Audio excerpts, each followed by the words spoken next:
आपने जो टाइटल पढ़ा है बिल्कुल सही पढ़ा है। हमास को गज्जा से उखाड़ेगी पाकिस्तान की फौज। यह काम कोई नहीं कर सकता, लेकिन हां, यह काम पाकिस्तान की फौज कर सकती है, यह मैं खुद मानता हूं।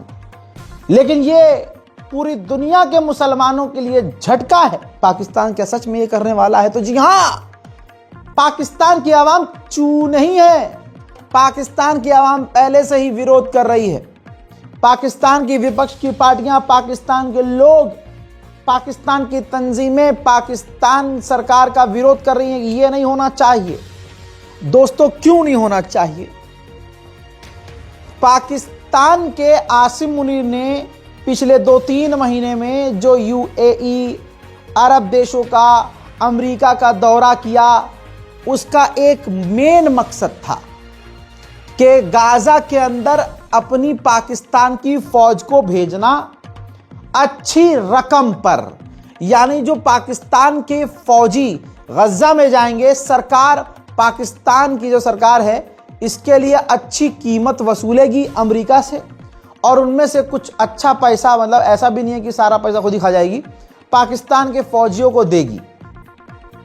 ठीक है, जो गाजा में जाएंगे। अब आपको बता दूं कि मामला क्यों बिगड़ रहा है। क्योंकि ये किराए की फौज जो पाकिस्तान की जाएगी, इसने अंदर खाने प्रॉमिस कर लिया है कि हम हमास को उखाड़ फेंकेंगे। पहले ये बात बोली गई थी कि नहीं, हम हमास से नहीं लड़ेंगे और हमास के खिलाफ कुछ नहीं करेंगे। लेकिन अब पाकिस्तान को कुछ ना कुछ ऑफर किया गया है। और देखिए, डोनाल्ड ट्रंप ने पता है क्या कहा है? डोनाल्ड ट्रंप ने कहा है कि पाकिस्तान ने खुद ऑफर किया था गाजा में फौज भेजने को, जो हमने पसंद किया और हम राजी हैं। दोस्तों, रिपोर्ट्स के मुताबिक जो मैं आपके सामने रख रहा हूं, पाकिस्तान ने गाजा में प्रस्तावित इंटरनेशनल स्टेबलाइजेशन फोर्स यानी आईएसएफ में लीडरशिप की जिम्मेदारी मांगी है। जो वहां पर, पहली बात तो गाजा में सबकी फट रही है, कोई जाने को तैयार नहीं है। खाली तुर्की राजी है कि तुर्की अपनी फौज भेजेगा, एक आध इंडोनेशिया जैसा देश वो भी अपनी फौज भेज देगा। अब आसिम मुनीर क्या कह रहे हैं?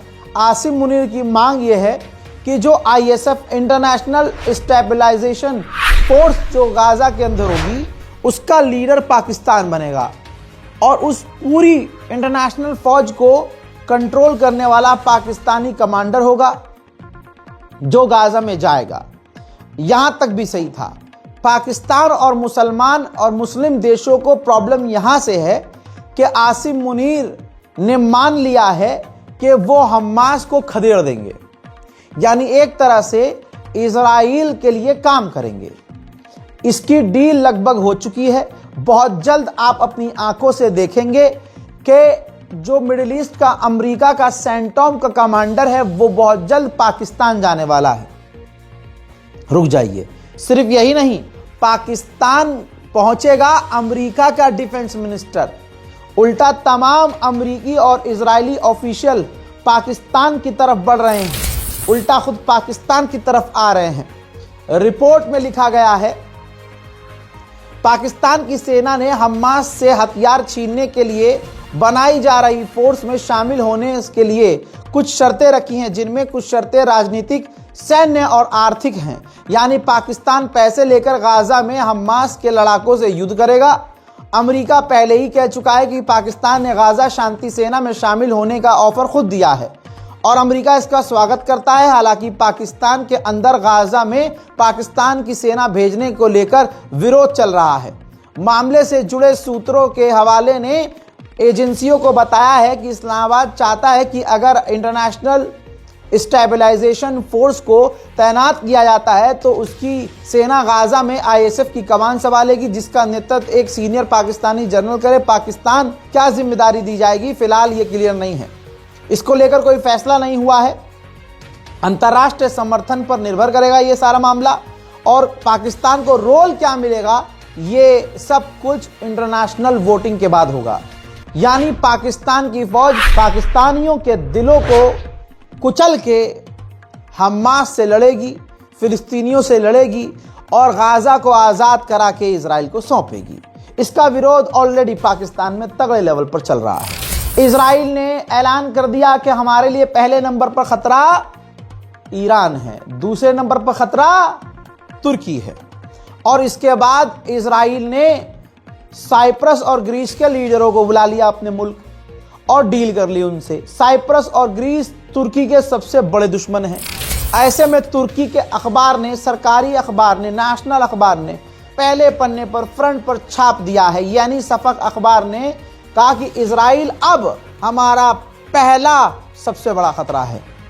यानी तुर्की के लिए सबसे बड़ा खतरा अब इजराइल है, क्योंकि उसने हमारे सबसे बड़े दुश्मनों ग्रीस और साइप्रस से डील कर ली है। हजरात मोहतरम नाजरीन, बताना चाहूंगा कि जब से सीज फायर हुआ है, इजराइल ने गाजा का जो आज़ाद वाला इलाका है जो हमास के कंट्रोल में है, उसके 10% इलाके में अंदर और घुसकर कब्जे को बढ़ा लिया है। बात यहाँ मजहब की नहीं है, बात यहाँ हक की है।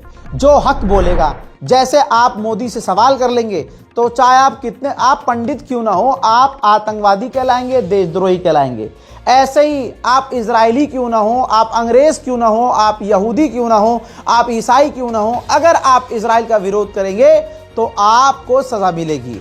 अमेरिका के प्रोफेसर, जो एक अच्छे खासे प्रोफेसर थे, इन्होंने सिर्फ इजराइल की आलोचना कर दी तो इनको सस्पेंड कर दिया गया है। ऑस्ट्रेलिया के पूर्व विदेश मंत्री ने ऐसे ही, जैसे मैं खुलासा करता हूं साफ बात, ऐसे ही उन्होंने साफ बात बोल दी है कि अगर कोई सरकार इजराइल की आलोचना करती है तो उस सरकार के विपक्ष वाले जो ग्रुप है, जो फॉर एग्जांपल अगर मान लीजिए भारत में सपा इजराइल का विरोध करना शुरू कर दे, पूरा विरोध करे, तो आज की तारीख में भारतीय जनता पार्टी को फौरन इजराइल खुद सपोर्ट करेगा। यानी जो भी सरकार इजराइल का विरोध करेगी, उसकी विपक्ष की पार्टी को तुरंत इजराइल सपोर्ट करेगा और उस देश के अंदर उस पार्टी को मजबूत कर देगा। यह फॉर्मूला अब कई देश और विपक्ष की पार्टियां अपनाएंगी। हजरात मोहतरम, उधर एक कीनिया का नाम सामने आया है। कीनिया ने इजराइल से कई सारे जो हैं डिफेंस सिस्टम खरीद लिए हैं। उधर इजराइल के अंदर जैसे भाजपा के अंदर कुछ सही नहीं है, ऐसे ही इजराइल के अंदर भी उथल पुथल हो रही है। शिन बेट, जो एक जासूसी एजेंसी है इजराइल की काफ़ी तगड़ी, उस शिन बेट के चीफ ने रिजाइन दे दिया है।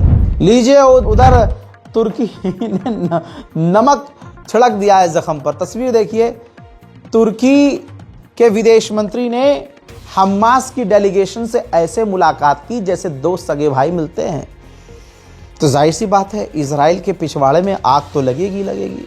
गले मिले, माथों को चूमा, बहुत मोहब्बत से मिले, और यही तस्वीरें हैं जिसकी वजह से इजराइल तुर्की से चिढ़ा हुआ है। अब रजब तैयब एर्दोगान फ्रंट पर आ गए हैं। वो बात अलग है कि इजराइल से ट्रेड चल रहा है, लेकिन ज़बानी जंग में अब आगे आ गए हैं। उन्होंने फिर से कहा है कि इजराइल गाज़ा के अंदर मदद के ट्रक्स जाने नहीं दे रहा है। इजराइल और दुनिया मिलकर कुछ भी कर ले, तुर्की नहीं झुकेगा। किसी भी हालत में हम कोशिश कर रहे हैं कि गाज़ा के अंदर हमारी फौज पहुंच जाए। इस बात को अंडवे मान ले अच्छे से कि कितना भी इजराइल तुम कर लो, लेकिन इजराइल का विरोध, नेतन्याहू का विरोध इजराइल के अंदर खुद हो रहा है। इजराइल के प्रधानमंत्री नेतन्याहू जब कोर्ट पहुंचे तो कोर्ट परिसर के अंदर भी इजरायली उनका विरोध कर रहे हैं। אתה תסיים בקלבוש, אל תדאג, יש לוחמים במדינה הזאת. לא כמו ערימת התינופות שאתה באקווריום שלך. אתה תסיים בקלבוש. אתה גם תסיים בקלבוש. उधर मेरे दोस्तों, लेबनान को लपेटे में इजराइल रोज ले रहा है। कुछ देर पहले फिर से अंधेरे में, रात के अंधेरे में लेबनान पर इजराइल ने खतरनाक बमबारी की है। उधर जॉर्डन ने भी सीरिया के बॉर्डर पर हवाई हमले किए हैं। सीरिया के बॉर्डर पर हमला करने के बाद जॉर्डन ने कहा है कि हमने ड्रग्स के तस्करों पर जो तस्करी कर रहे थे, हमने उनको निशाना बनाया है। मैंने आपको कल जानकारी दी थी कि सीरिया के अंदर बशर अल असद के कुछ लड़ाके हैं और जोलानी के जो फौज है उनके बीच कई इलाकों में झड़प चल रही है। इस झड़प के बाद जानकारी ये आई है कि झड़प के बाद पूर्व जो राष्ट्रपति रहे हैं बशर अल असद, उनके 3 लड़ाके मारे गए हैं। उधर सीरिया के विदेश मंत्री जोलानी के विदेश मंत्री रूस पहुंचे।